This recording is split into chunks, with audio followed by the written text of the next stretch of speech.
നമസ്കാരം, ഞാൻ ബിജു. ബാത്റൂമിൽ നിന്നുള്ള ലീക്ക് ഇപ്പോൾ വലിയൊരു പ്രശ്നം തന്നെ ആയിത്തീർന്നിരിക്കുന്നു. വീടുകളുടെ പല ഭാഗങ്ങളിലും നനവുകളും പൂപ്പലും ഇതുമൂലം സംഭവിക്കുന്നു. ഇതെത്ര പെയിൻ്റ് അടിച്ചാലും വീണ്ടും പ്രത്യക്ഷപ്പെടുകയും ചെയ്യുന്നു.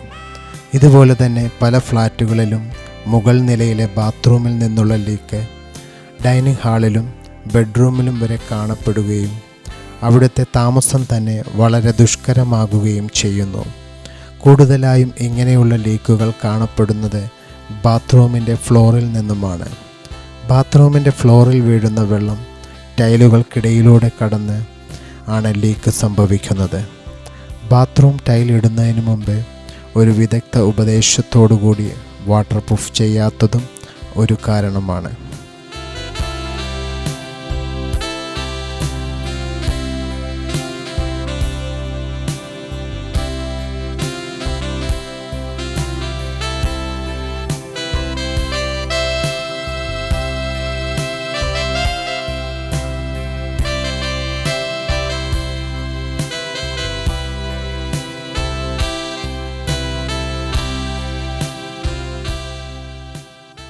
ഇങ്ങനെയുള്ള ബാത്റൂം ലീക്കുകൾ കൃത്യമായി കണ്ടുപിടിക്കുന്നതിനും ടൈൽ ഇളക്കാതെ തന്നെ അത് പരിഹരിക്കുന്നതിനും എബനേസർ ഇൻറ്റീരിയേഴ്സ്, കൊച്ചി 9388627972